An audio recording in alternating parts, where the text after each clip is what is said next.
Hey folks, Simon here from Velop Performance. Welcome back to the podcast. And if you're new, welcome. I know you're going to get a lot out of today's podcast. Today I'm talking to Rebecca Guy, a qualified nutritionist who works with different sporting teams and people individually one-to-one to making sure they're getting the best from their nutrition, understanding their thoughts and feelings around food, and generally making people more awesome. In today's podcast, we cover what you should be eating in terms of protein, what you should be looking at for long-term health. We cover supplements, and we also talk about perimenopausal, premenopausal, and menopausal nutrition. It's a really good conversation, and you'll probably laugh if you're watching this on YouTube, that when we start the podcast or the vlogcast, I can't get my video right, which is kind of funny when you look at it, but we couldn't change it. We didn't have time to mess around with it, so we just left it as it is. Anyhow, I know you're going to get a lot out of this podcast today, and at the end of this podcast, I'll give you a short rundown of some of the key takeaways that we talked about. But trust me, this is a really good conversation between myself and Rebecca about what works in nutrition and what you can do to get the best out of the food that you eat. So without further ado, let's get into it. Welcome to the podcast, Rebecca. Sorry, I'm up in the wrong direction, so that must be a bit weird for you to... I've adapted already. I've adapted. I can't change it. I have no idea how to change it, and we don't have time to sit around and mess around with these things. So, look, introduce yourself. Tell us about yourself. What do you do, so the listeners can find out a little bit more about you. Yeah, sure. So my sporting background is swimming, and I still compete a bit now. But in a much more sort of casual capacity compared to how I trained when I was at university. My work is coaching nutrition. I do group presentations to sports teams. I do stuff for non-sports teams, but it always ends up being sports teams because I guess you kind of just develop a network. So lots of swimming teams, rowing teams, that sort of thing. And I suppose it just helps when you've done some of the stuff yourself. Understanding stuff like rowing culture and swimming culture really helps when delivering those talks. And then my main thing really is working one-to-one. And instead of just doing like a one-off consultation, I tend to work with people over a period of a minimum of 3 months where we meet pretty regularly. And I really try to bring a lot of psychology, I suppose, to the way in which I work. So I've done counselling training and I'm in the process of doing more training in the realms of psychotherapy. And I really believe that you can't really separate your general life and your mental health from food. And it's a kind of messy mix of childhood messaging, societal messaging, current belief systems, values, etc., that we can't really untangle from your food choices. So I've kind of gone down where I've pivoted in terms of how I work is kind of more psychology heavy, and then trying to bring that back into evidence-based performance sport, but also just nutrition for life. I don't exclusively work with athletes, and I really enjoy that, actually. I think I bring more to both athlete and non-athlete populations by working with both.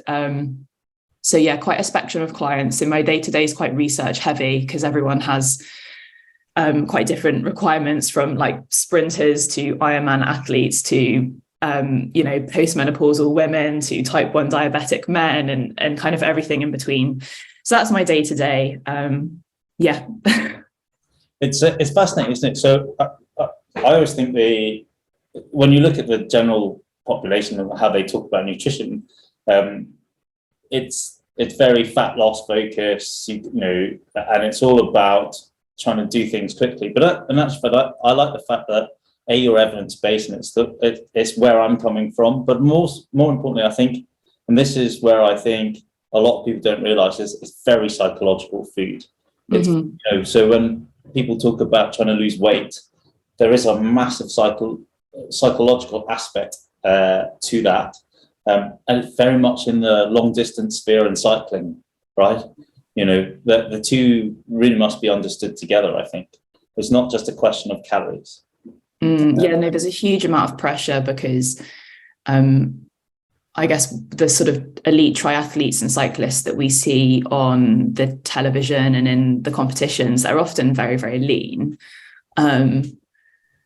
And, that might be part of the reason why they're performing, but I think it's very easy to conclude that that's like the only reason when you're watching, like, oh, I must look like that. And the uncomfortable truth is that some people will be healthier and train better and compete better at a higher body weight, carrying higher body fat levels. And that is potentially at odds with how they'd like to look based on the messaging that they've received. And that's really difficult because you kind of want to be X amount body fat, but you've really got to ask yourself, like, how do you feel best? How are you training best? Are you getting ill frequently, etc.? But yeah, it's a very, very heavy, complicated topic. I tend not to talk about it much, to be honest, because it's just so nuanced that I just think that's where the magic of the one-to-one stuff lies, and not on Instagram, Yeah, totally. And I think if you've seen any of the stuff I do on Instagram, on social media, I talk about that a lot. It's like, you'd be better to be slightly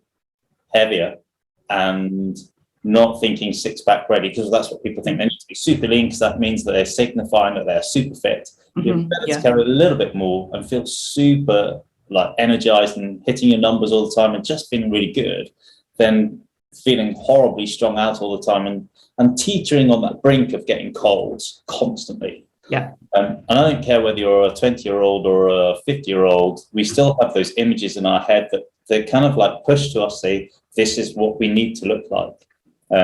So definitely, as a part of my practice, I'm working with a guy at the moment who's trying to get to an event being in the best shape of his life. And he is putting out great numbers, but we're saying, look, I don't think we need to worry about weight right now because you are in the greatest shape of your life. You look great, you feel good, your numbers are good. We just don't need to push it.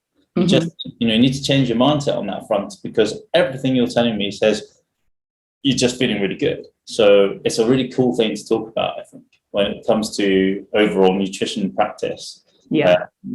And allow your athletes to understand that that's a great place to sit themselves, not worrying about being super, super lean. But if they're lean enough that they're getting all the right recovery, training response, and feeling really good and just getting the greatest numbers they've ever done before, then maybe that's the weight they need to be at. And they don't need to attach themselves to, I need to be here, which is what I often, you hear in the sphere of cycling as, I need to be this because that means that I'm going to be really fit. Yeah, for sure. So one of the things I think the reason why we've got you on here is because we know that you are super knowledgeable with your nutrition. You cover lots of different bases. From this podcast, my focus really is trying to help people as they get older to get the best from their nutrition. And from that perspective, I guess if I throw it out to you,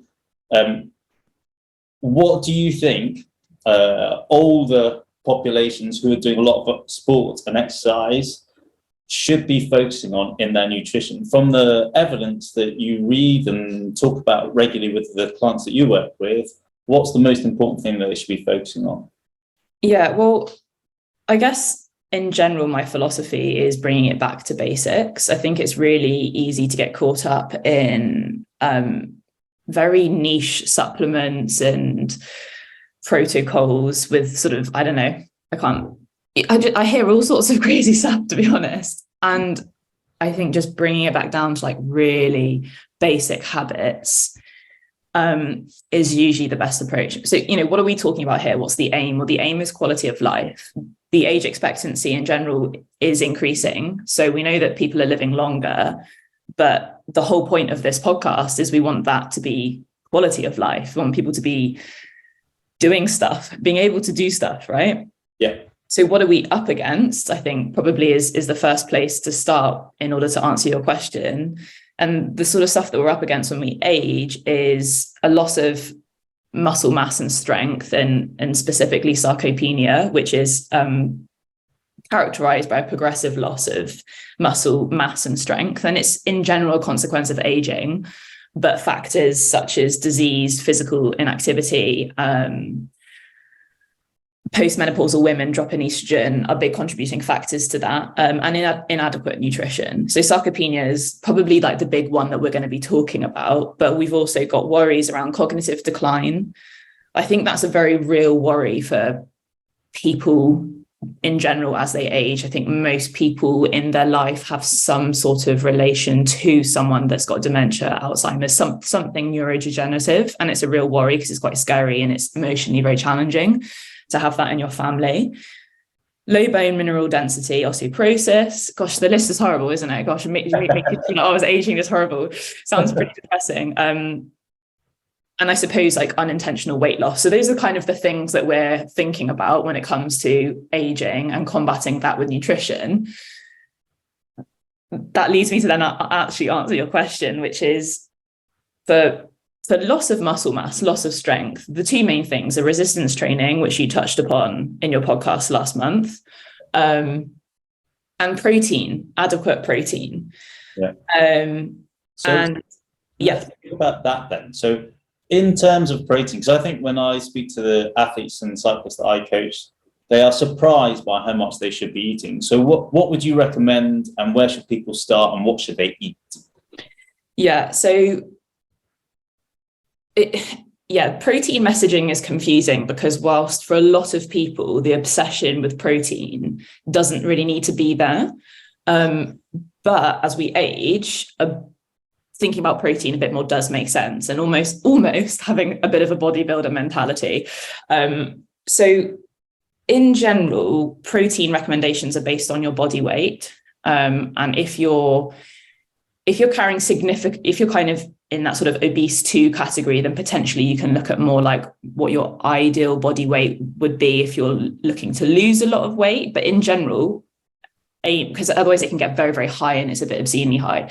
But in general, protein recommendations are based on your body weight. And we're looking at something like 1.2 to 1.6 grams per kilo of body fat to just be kind of healthy and functioning. If you're trying to gain muscle mass, you can push that even to like 2 grams per kilogram of body fat. So if we take someone, let's say a 68 kilogram person, and we go with 1.6 grams per kilo, that's 108 grams per day. It's both easy and difficult to hit. I think you have to be organized around it. Particularly if I think about my mum, who very much fits into this bracket of everything that we're talking about, she could easily hit that if she had like a grilled chicken breast every meal. But if I look at her lifestyle, she is not hitting that protein intake.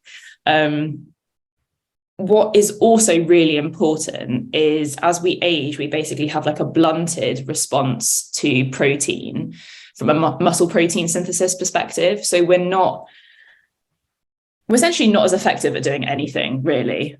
When we talk about most topics, we might talk about hydration and other stuff, but essentially as we age, we just need to put a bit more effort into a lot of this stuff. But we have something called like anabolic resistance.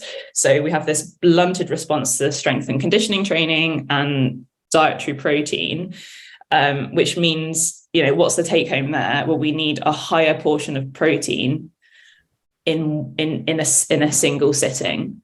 Yeah. So if you're targeting something like 110 grams of protein in a day, it's better to have like 3 feedings of like 30 gram plus than having lots and lots and lots of little feedings throughout the day.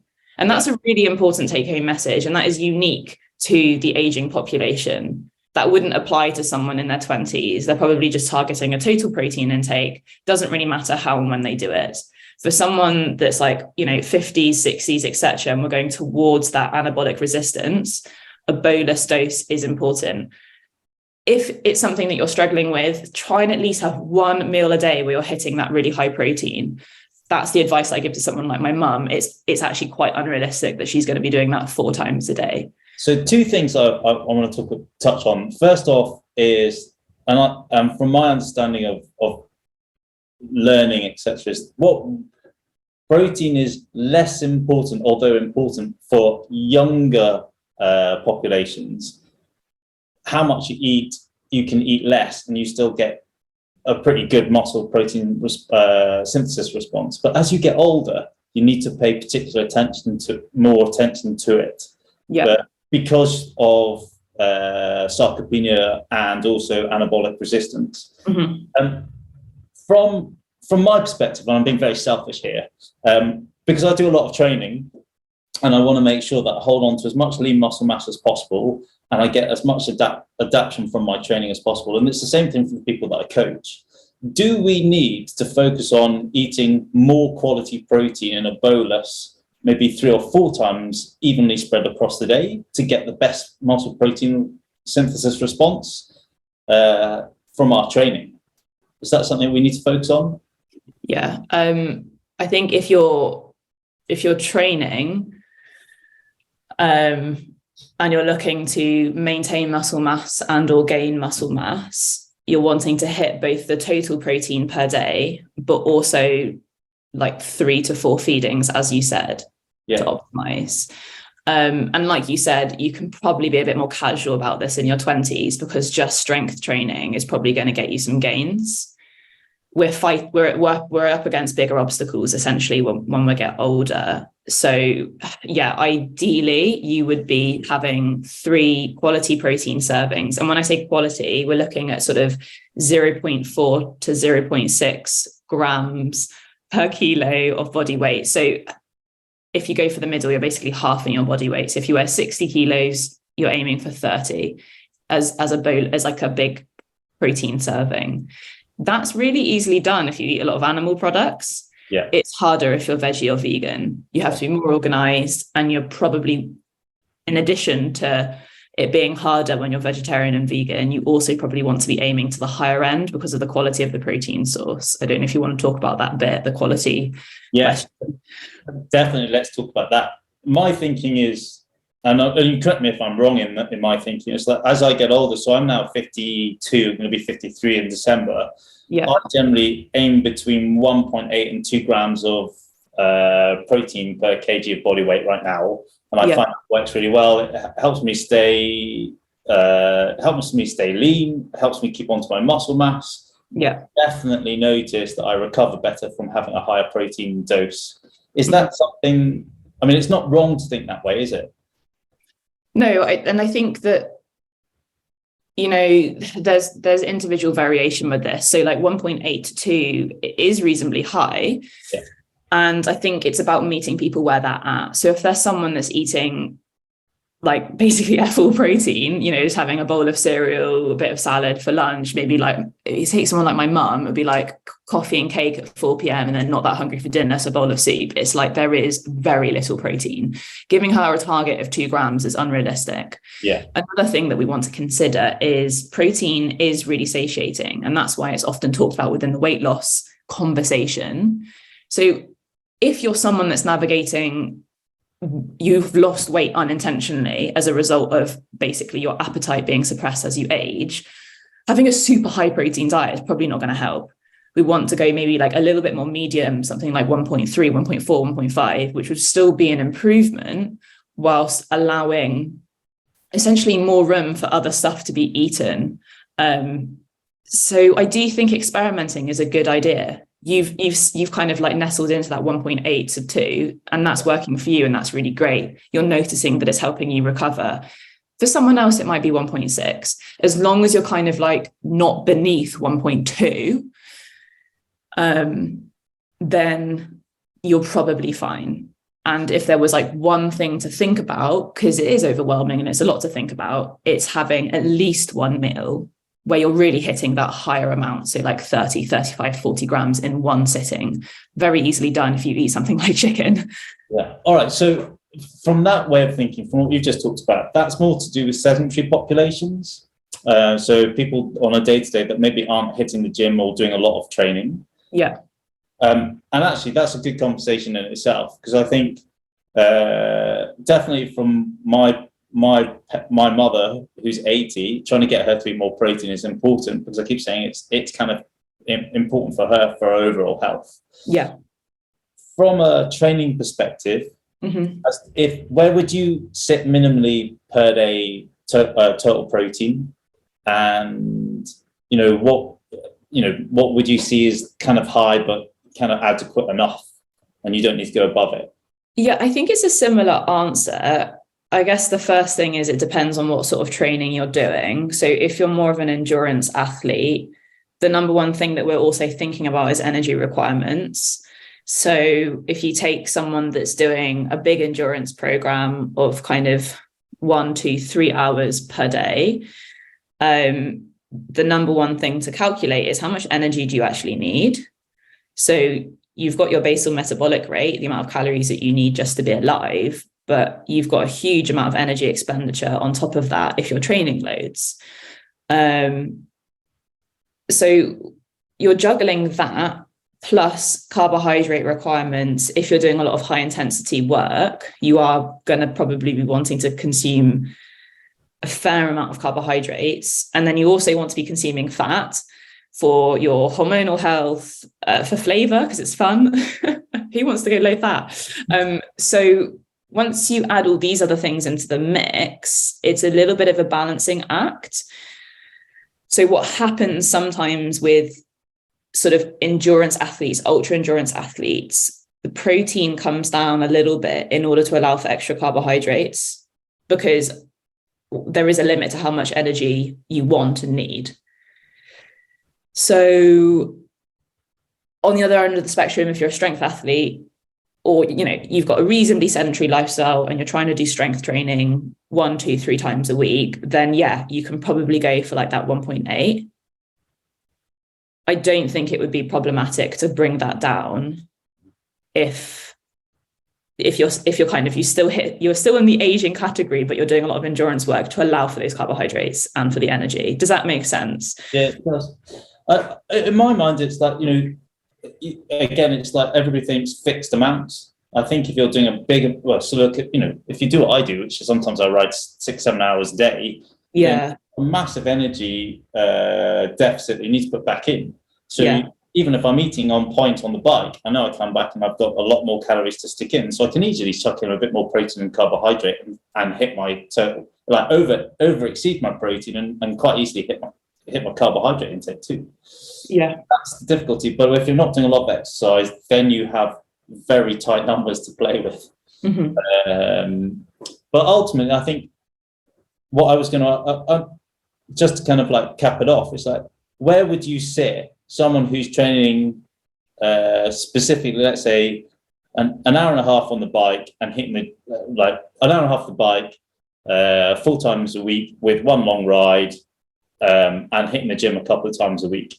Where would you sort of say, look, that's a good kind of like sweet spot for protein intake as some grammage per kg? Probably something like 1.7. I think it does come back to working with the individual, because it depends on what they're already habitually doing, how heavy they are, what are they trying to do from a body composition perspective? Are they trying to drop body composition? Are they trying to stay the same, gain weight? So it's really difficult in a way. I know you want a specific number, probably like 1.7, right? All right. That's probably about right. But I really think the answer depends on the individual. Yeah. Anybody listening in, that's in my way of thinking, it's like, if we have that as so the understanding is 1.7 is about a sweet spot, but then you need to be mindful that, everybody's different. So you may need to drop it, may need to up it, depending on what you're trying to achieve. Yeah. And that's where you come in as a nutritionist. That's where you come in and go, well, actually, do you know, if you want to go here with your body composition, you may need to raise it, and depending on what your output is, you may need to drop it. Mm-hmm. And your food preferences, like, do you love eating a steak or do you prefer having a bowl of pasta? Because like, I kind of want people to enjoy their lives. So if you are someone that just loves carbohydrates and you find carbohydrates your most comforting food, the food that you enjoy the most, as long as you're kind of not going too low on protein, then maybe you'll be slightly more in favor of a high carb diet, and vice versa. That, research suggests that protein is more satiating, but I do also think that there's individual variation there. Some people just feel much happier and fuller and satisfied when they up the carbs. So I think work within that kind of like 1.5 to 1.8 realm. Yeah. And then find what's best for you. I think nutrition is a journey. I said this so many times and it sounds so cliche, but it is. It's a journey. Experiment, learn about yourself, learn about how you feel best. Record a few metrics. Are you recovering well? Are you sleeping well? If your sleep is constantly disrupted and you're getting ill all the time, you're potentially not eating enough. Energy would be like the sort of first thing that I'd think about. So yeah. It's great to talk about it, because I think a lot of people just want a straightforward answer, and the straightforward answer is there's a minimum. You maybe, if you go below 1.2, that may, especially if you're training really hard, that's maybe a little bit too low. Yeah. Anywhere between 1.5 and 1.8 is probably about right. But you may want to go higher if you're doing a lot of training. It may not suit you individually as an individual person, but if you go 1.2 is kind of like your baseline, and 1.8 is kind of where people should be sat, then it's like play around with it and see how you get on with it. Yeah, for sure. Yeah, I think. Let's talk about quality of protein, because that's, I think, where people struggle, especially if you're vegan or vegetarian. Yeah. But if you're a meat eater and you eat like I do, so I eat chicken, fish, cheese, I basically everything, right? So getting my total protein in is not a problem. But if you're vegan and vegetarian, what are their big struggles, and what should they be focusing on to get the most quality of protein? And let's start here. What is the quality of protein? Because people think protein is protein, but it's not. Yeah. So in general, when people talk about quality of protein, they go like, eat something that's a high quality protein. They're referring to the amino acid profile of the protein. So proteins are made up of amino acids. They're like the building blocks that do lots of very important things in our body. And we've got some that are essential. And when we talk about essential within the world of nutrition, it means that we have to take it in, we have to eat it, because our body's not creating it itself. Our body creates lots of stuff, but it doesn't create essential amino acids. So that means we need to be taking them in. Now, in general, animal proteins, so like you've already said, your meat, your fish, and your dairy, have a really good amino acid profile, and they contain all of the essential amino acids. Great. It means that planning your meals is really easy, because you just whack a chicken breast in your dinner, you whack a few eggs in your lunch, you have some Greek yogurt at breakfast or whatever, and you kind of know that you're getting a really good amount of protein and you're getting quality of protein. And you can just rinse and repeat, really, and rotate. I still think rotating protein sources is important. Like, don't just eat chicken and rice every day, obviously. I say obviously, but actually a lot of people do that. So just try and change it up. When it comes to vegan and vegetarian, they contain amino acids. They just contain varying amounts, and they often don't contain all of the essential amino acids. It's an obstacle. It's not a huge problem if you're organized.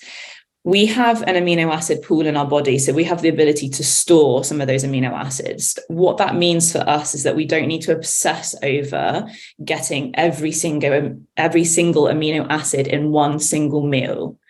So from a vegetarian and vegan perspective, what that means is that if we have a variety of different sources of protein in one day, that is enough. That's sufficient for hitting that total protein quality amount. So what that really means is you need to be mixing up what you're eating, which is great because it nestles into this overall theme of health, being variety is really important. The other thing to consider, I suppose, is that the protein amount tends to be lower. So if you compare something like lentils to chicken per 100 grams, chicken, it has much more protein. But lentils also contain a lot more fiber. Well, it's not hard to contain more fiber than chicken because chicken has like 0. But lentils contain fiber and carbohydrate. So I think there's like arguments in favor for being more vegetarian when you're an endurance athlete, because your protein tends to come within a form of carbohydrate. Beans, lentils, brown rice, quinoa, etc. They're all sources of both protein and carbohydrate. That's great for fueling long workouts. But if you're trying to have like a high protein diet that's maybe a bit lower in carbohydrates, it's a bit more of an effort. Yeah. That's where you're going to. If you're vegetarian, you've obviously got your eggs and your dairy.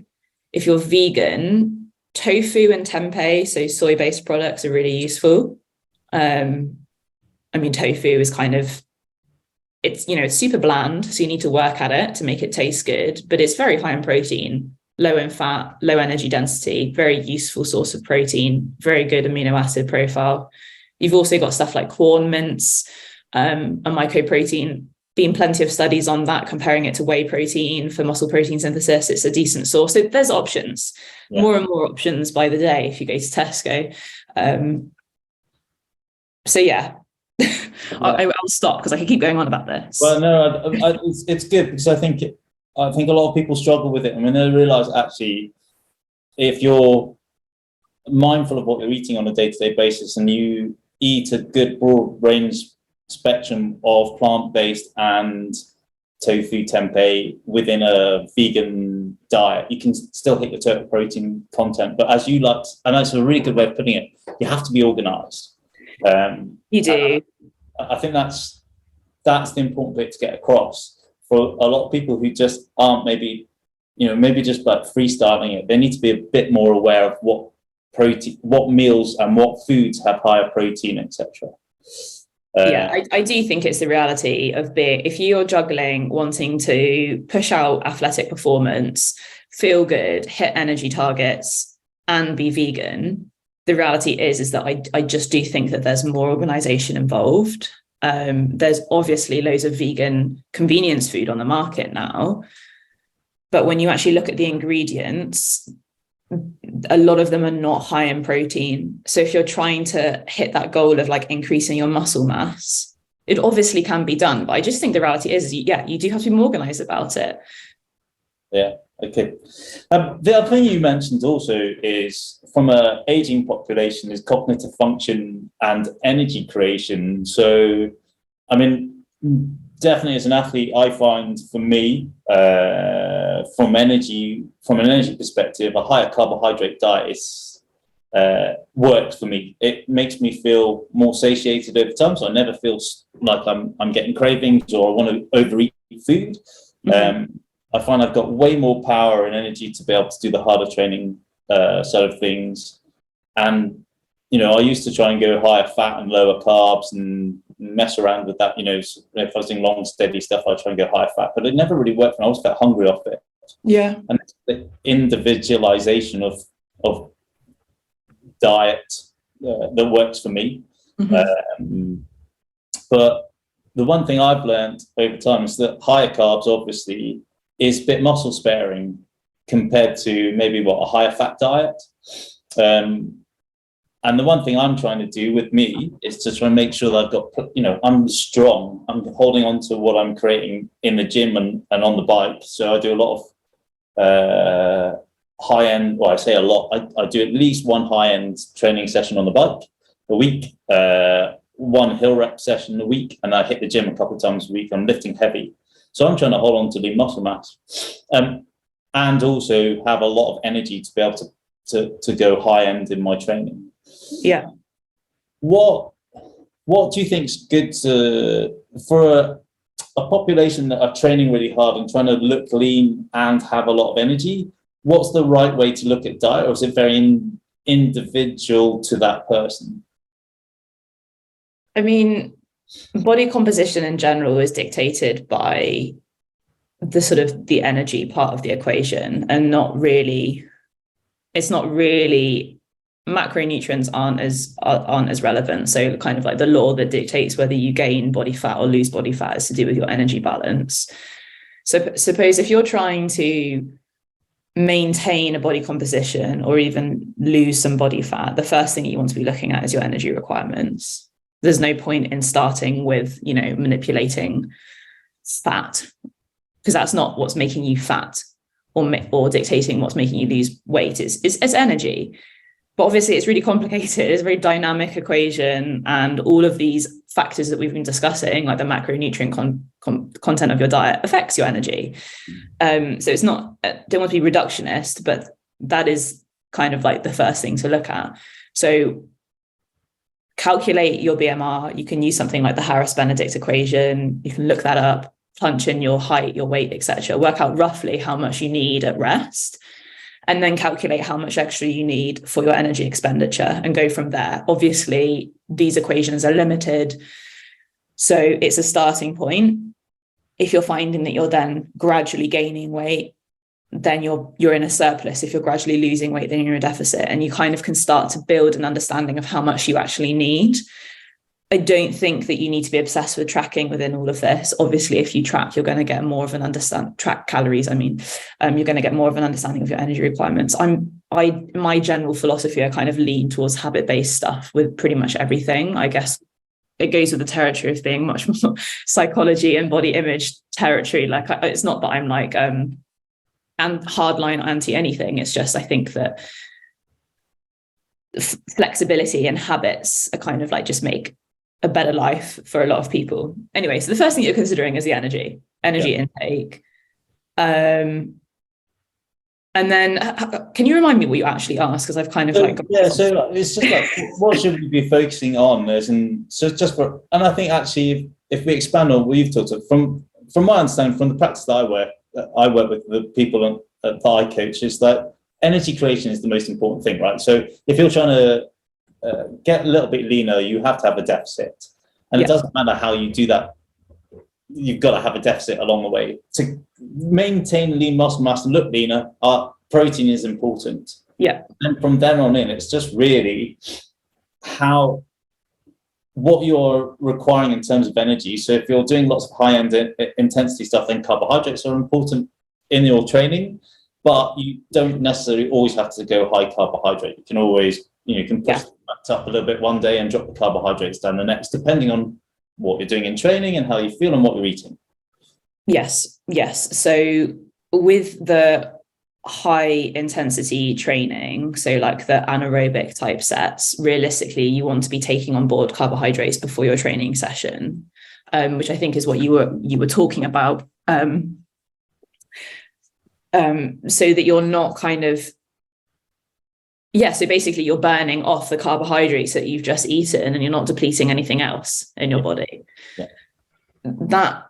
That can feel quite scary for a lot of people. You know, when I start taking on endurance athletes that are like, right, I'm now taking on this challenge. They might be doing, obviously Ironman is typical, but like any kind of more endurance-based sport, people tend to gravitate towards this, I think, as they age. They kind of go like, I just want to go further and further. Like, that becomes their challenge. Like, I'm going to do an ultra marathon back to back for 10 days. And it's like, this seems to be the direction that in general people go in.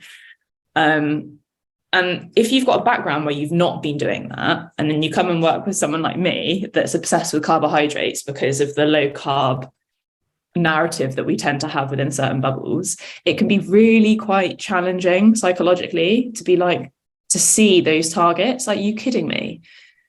Let's say it's like 400 grams of carbohydrates in a day. It's like, Jesus. And what I have to constantly remind people is that you're eating those and then you're burning them off. The reason you're eating them is because you're then going to use them as a fuel source during those high intensity sessions. And your life is going to become very difficult very fast if you're doing multiple key sets in a week of big anaerobic sets on a low carb diet, because you're just going to become really depleted. And yes, like, you can adapt to using fat as a fuel source, as you've experimented with. Like, you can go ketogenic diets, really low carbohydrate, but that top gear that you want, that hill sprint at the end of a race, that pushing on, it just seems to just not there. I think there are some people that maybe defy all odds and it just works for them, and they've got great lifestyle blogs out in California pushing a super low carb diet. But it's just like, for most people, and where the research lies, you need those carbohydrates coming in, and it feels scary, but you need them. You touched on two really good points. I've done the low fat, and when I was doing Ironman, high fat, low carb when I was doing Ironman, and that worked fine because I was doing lots of like math stuff, so lots of long distance steady, like no high end stuff. But the minute I started going back to chain gang, I was hopeless. And I just didn't have that instant energy. And from my understanding, you need more oxygen to oxidize fats for fuel compared to carbohydrates. Doesn't sound a lot, but when you look into the science behind it, you realize that actually to be able to punch out big numbers and be glycolytic, you need carbohydrates. It's energy expensive, essentially. It costs a lot of energy, whereas carbohydrates are a really efficient fuel source for the body. So, and you'll notice it. Yeah. So, and then the other thing you touch on, which is something that when people start with me and I talk about, especially if they're doing like VO2 sessions and they're starting to come into that phase of training, we have to up their carbohydrate intake. And we talk about how many carbs they need to be eating. And they stare at me like I've got a horn growing out of my head and going, are you serious? I'm like, I can't eat that much. It's like, you can, because your total energy expenditure over the day is huge. So how are you going to get that back in?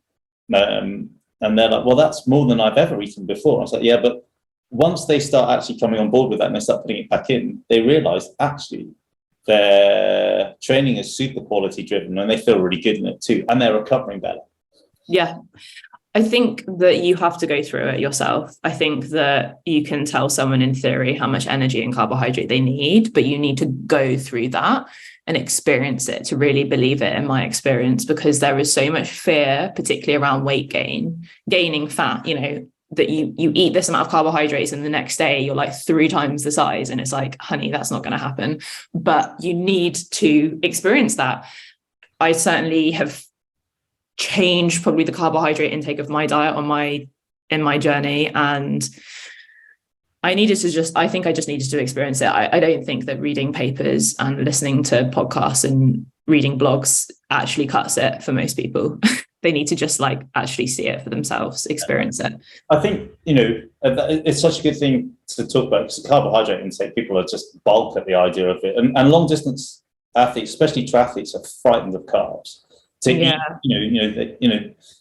Once they start actually, as you say, experiencing, actually putting it into practice, they realize it makes a massive difference. But it is quite a lot of people have still now, because I work with people that eat fair, they eat pretty well, they eat, good amount of protein, good amount of carbohydrates, and they feel energized in their training. They understand it. But I think still people looking in are still scared of carbs, even today, when, it's been proven that they don't automatically make you fat. If you eat a carb, it's about total energy intake that matters the most. It's tough to get that across to people because they are instantly fearful of adding even more carbohydrate in. Especially the cyclists, because they're worried about power to weight ratios and, it's a conversation I have on a regular basis with people. Do you want me to eat how much carbohydrate? It's like, look, you need to have that. It's going to give you better outcomes in your training. Mm-hmm. Yeah, it's fascinating. One thing I wanted to ask you, if we just shift from carbs and energy, is are there any supplements? And I'm thinking, again, from a purely selfish perspective, of trying to be as good or as effective as I can be on my bike for hard training or for long distance training. Are there any supplements that you'd recommend? In my book, there's only like a few that I always think are really effective. But what would you suggest that older athletes, cyclists should be particularly focusing on in their diet? So I think the first thing to say with supplements is that, like, I don't think that they should just be taken like willy-nilly, the more the merrier. And there's just, it's just overwhelming, isn't it? You say Holland and Barrett and it's like, what on earth is all this stuff? And it's like food products that have just been made into a supplement. And it's like, I just eat that. Like, what? Anyway, it's confusing. So actually there's not that many. Obviously there's individual stuff, like if you've got a deficiency and you've had a blood test, then you'll work with a GP to navigate that. But in terms of like blanket recommendations, there's not that many. A good example of kind of like where just taking more is not helpful is with iron, like particularly with women, postmenopausal women, their iron requirements are lower, and taking too much iron is not good for you. So I would only recommend taking something like iron if you've gone to a GP and you've had a diagnosis and they think that the first line approach is to supplement with iron, as an example, because it's very easy to be like, I'm pale, I'm tired, I'm going to take iron. So I think the key ones to look at is omega-3. Omega-3 has had a lot of research and it seems to be good for increasing your muscle sensitivity. So everything that we were talking about earlier with that kind of blunted response to protein and strength training, omega-3 can help with that. for an older population. And it's also got some quite powerful research in the realms of cognitive decline. So it's quite preventative. So it is a powerhouse. Omega-3 you can supplement. And I don't have a specific recommendation. The dosages really vary, like 2 grams up to like 12. Some of the papers have really, really high doses. And that's going to be in part dependent upon whether you're getting omega-3 from your diet elsewhere. So omega-3 you can eat from, the obvious one is oily fish. So like trout, salmon, sardines, gone blank of any other examples. Those are the main ones that people eat. I think that if you're not eating those things regularly, I think that is a very powerful one. Yeah. You can get vegan alternatives that are made from algae. So it's not a problem if you don't want to take specifically fish oil derived. And as a side note there, speaking of fat, dietary fat, omega-3, is a form of fat. In general, skewing your fat profile towards polyunsaturated fats for health in general is important. So like less of the saturated fats coming from processed meats and butter, and more coming from avocado and nuts and seeds and extra virgin olive oil. Kind of intuitively the case. Like we've had enough public health messaging about the Mediterranean diet, but I think it's important to just like take a look at your diet sometimes and be like, am I actually eating these things? And then protein can be a supplement. So if you're really struggling to hit these targets, you can have a protein shake after your training, like kind of a pseudo supplement, I suppose. It's kind of a food, isn't it? And then vitamin D. Again, we're up against the kind of aging, we're less efficient at synthesizing it. So vitamin D is really important. Realistically, we're both based in the UK. The reality is that it's very, very hard to get vitamin D from diet alone. So you're going to get it from the sun, and it needs to be like from the sun. You need to have your arms and your legs exposed in the middle of the day. And a lot of the time we just don't really have any sun.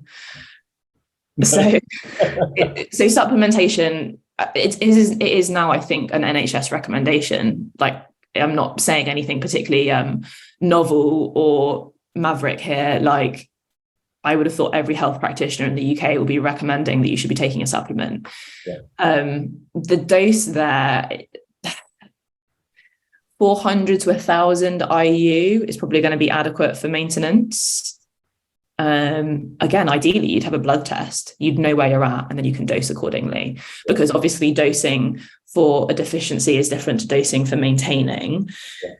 If you have a blood test, you're kind of looking for above 60 nanomoles per litre to be in that kind of optimal range.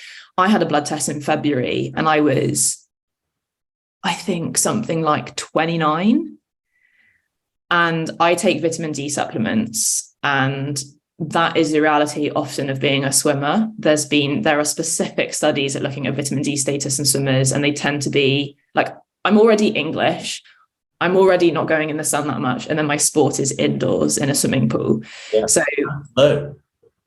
if you're a swimmer, you need to take that vitamin D supplement, and it's probably towards the higher end, like maybe like 2,000 IU. But ideally to get a testing, but it's really hard to do that unless you're unwell currently with the NHS. You can't just go in and be like, well, it depends on your GP.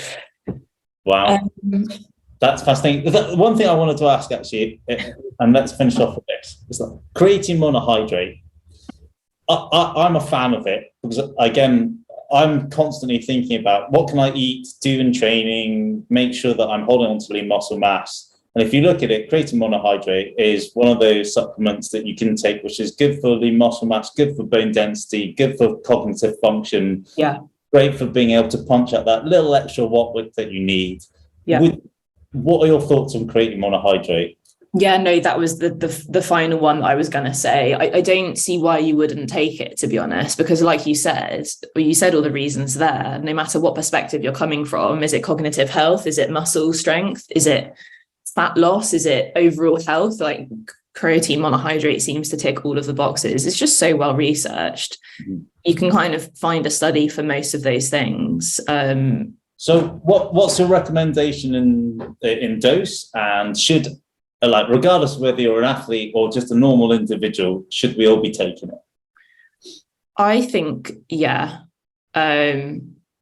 Because, you know, if I take someone like myself that's doing sprint training, it's got really great studies for kind of repetitive sprints. But then if you take someone like my mum, who just kind of does Pilates and walks, well, she's aging and we don't want her to get dementia. And we also want her to try and preserve muscle mass. And then you take someone who's like, yeah, I don't know. I think that pretty much anyone can take it. There's probably some specific medical conditions that I don't know about where you're not supposed to take it, but obviously you would check first. But yeah, I think taking, and you know, you want to make sure it's creatine monohydrate. There's other brands that mix things and stuff, like it's probably just to make money. So check that it's creatine monohydrate, and the dose, 5 grams a day, is like a pretty easy blanket recommendation. You can kind of dose it based on your body weight and work it out, but realistically, for ease of implementation, there'll be a little scoop that tends to come in the tub that's like 5 grams, and you can just take that. Yeah. There are loading protocols and stuff, but again, like you can just ongoing take it. So just whack a spoon in your drink, have it with a meal. So my thinking is this: so I think if you just take 5 grams, you keep taking it across the board, and you're religious with it daily, then you don't need to worry about like overdosing, etc.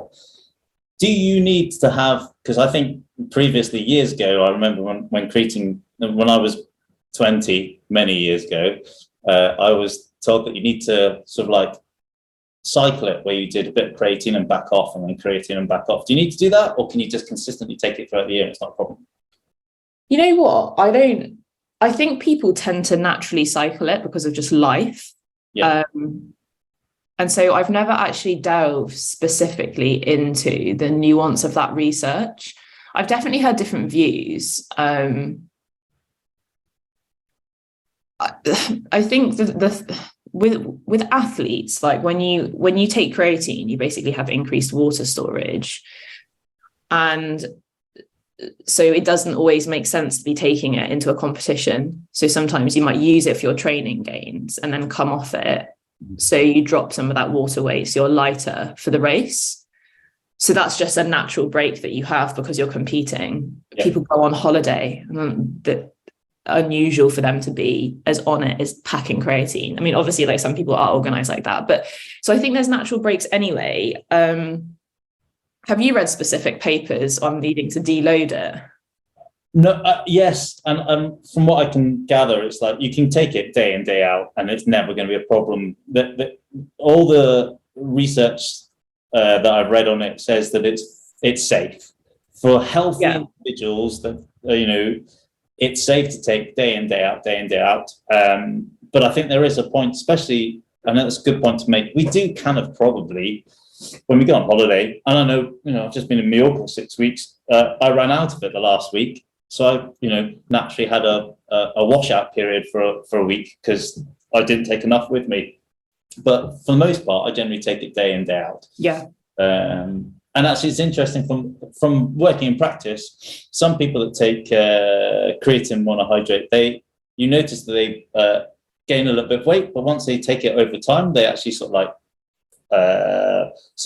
normalize, so they don't actually carry that weight over time. And yes, if they're really worried about weight gaining or reducing weight, then taking it out of the diet, if that's something they need to do because they need to hit a certain weight, is probably a good thing to be doing before they go into a race. Definitely. Yeah. Yeah. But actually, as a supplement, the way that I look at it is like just for health and for everything we've talked about, it's a good supplement to have. I think so. Yeah, for sure. I would include it. Is there, I mean, we've covered quite a fair bit. Is there anything in particular that you wanted to chat about today? I think probably one thing to mention is that if we're going to be talking about aging, just like a few things to consider with postmenopausal women. Yeah. You have a big drop in estrogen, which is where we see the muscle mass loss. And there's not really anything new to add. I just wanted to kind of like mention it. because everything that we've talked about applies. That drop in estrogen can be problematic for bone mineral density and for muscle mass, as we see with athletes with relative energy deficiency syndrome in sport. We see a drop of estrogen. So those hormones are impacting us. From a dietary perspective, what are we looking at? Vitamin D, omega-3, eating a variety of foods, ensuring that we're eating fiber. Like, it's nothing new to what we've just said. It's just, I just wanted to mention that if you're a postmenopausal woman, you're thinking, what about me? I'm aging and I've gone through the menopause. All of those things that we said about protein applies. Probably the extra thing that I would mention there is making sure that you're getting enough calcium. The RNI for women is higher post-menopause. It's 1,200 milligrams a day. For men, it's 1,000 for males. So females have a slightly higher target. And it's, again, a bit like the protein conversation. It's actually can be quite hard to hit. I think it's something to, if you're really trying to optimize your health as you age, optimize your bone density. Yes, you're doing your resistance exercise, your training. Calcium is something to look at. Calcium plus vitamin D. And stuff like Greek yogurt, something like canned sardines, quite an easy one. Spinach, but the amounts are quite high that you need to have. So some people take a small supplement. So yeah, I think that would be the one thing to add. I'm glad you talked about that, actually, because actually, I coach a few peri and post-menopausal women, and pretty much I say the same thing. It's like, these are things you need to pay particular attention to. But anybody listening in, but I bet there are loads of people listening in saying, well, when are they going to talk about menopausal diet interventions? And I think it's quite a cool thing to talk about, for sure. And literally everything, and with sarcopenia, like, we see that more with females. Yeah. And I think it's very easy to listen to that and be like, this doesn't apply to me. But the percentages of like the loss of muscle mass are really high. Like sarcopenia, it's like 70% of females, 50% of males. So that difference, I think, is partly owed to that estrogen drop, amongst other factors like, lifestyle and etc. So, yeah. And I suppose the other thing to mention is hydration.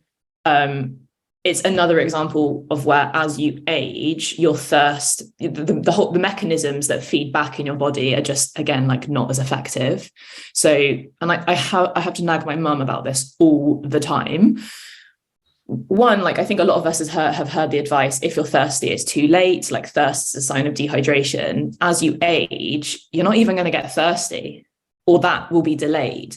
So I think you really need to be on it. And the simple piece of advice there is just carry a bottle in your day-to-day. And because the consequences are getting headaches and lethargy, and dehydration is just like not that fun. But I do think that a lot of people are just walking around constantly dehydrated without them really knowing it. And it can be very easy to jump to all sorts of diagnoses of things that's wrong with you. And it's like, have you drunk any water? Probably start with that. Start with that. So the conclusion is, basically, it takes a lot of effort to do all of these things, but ultimately, anybody actually sits back and listens, and if they've written notes on this podcast, that what you've just discussed is actually pretty much straightforward for people to think about and what they need to eat. I think so, which is why I started off being like, my philosophy is just basic habits. We've talked about protein, we've talked about sources of fat, obviously specific stuff within sports performance. But outside of that, it's all pretty simple stuff. We've not talked about anything that's particularly, like, out there or alternative. It's not as sexy, is it, as some of the magic plans that you'll see online, but those are the basics that we want to be doing. But I think you and I come from the same place, right? Yeah. It doesn't need to be sexy. You just need to find a way that works for you. You need to, eat good quality protein, have a variety of different fruit and vegetables, make sure you're hitting your energy requirements, not driving too hard on an energy deficit. Yeah. If you're, feeling energized all the time, you're probably doing everything right. If you're healthy and you're not always fighting off colds, you're probably doing most things right. Absolutely. We're never going to sell a book that way.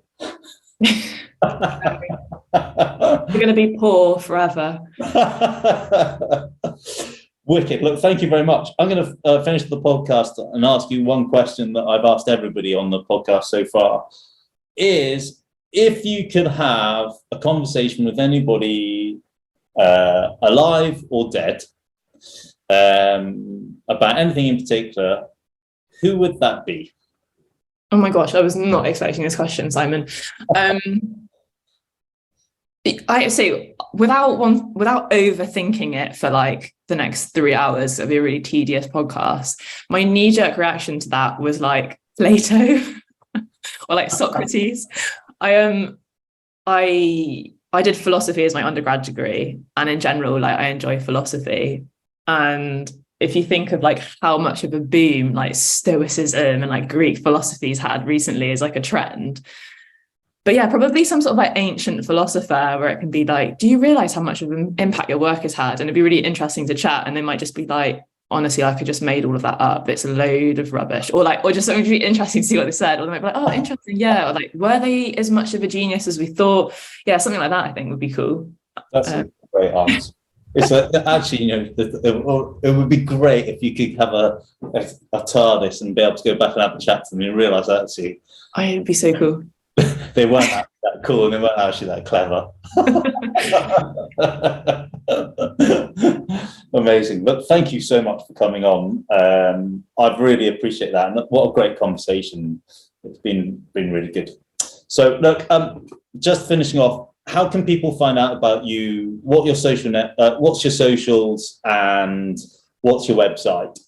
So my website is RebeccaGuyNutrition.co.uk, I think, never remember, but you'll find it if you Google that. And that's in general how you contact me. And on Instagram, I'm RebeccaGuy.nutrition as well. I don't particularly use Instagram much for like nutrition advice, but I'm there, I'm present.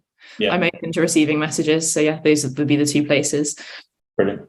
I'll get those and I'll put them in the bottom of this podcast so that people can find those anyway. And you know, if they want to have a chat to you about anything in particular, they can do. They can go straight to your website and have lovely. Thank you so much indeed. That's been absolutely amazing. I hope you enjoyed that podcast. Now, some of the key takeaways I think to come away from this that I've learned, and this is the cool thing about speaking to people like Rebecca, is that you change your thinking a little bit from the evidence and the experience that she brings to the table. So generally, I try and aim for a higher protein diet, which isn't bad, but I think realistically, from my understanding, I'm just going away to think about it, is that as long as you're training hard, lifting heavy in the gym, you're probably pushing your muscle protein synthesis response to training anyway, especially as you get older, which is an important aspect of trying to build your physicality. So you probably don't need to be eating, or I don't need to be eating as much protein as I think I need to be. So I can actually drop my protein intake to between 1.2 and 1.6 to maybe 1.8 grams of protein, where traditionally I've been eating 2 grams of protein per kg of body weight. And that kind of means that I can eat more carbohydrate, which means potentially I'm going to get even more quality from my training and better recovery.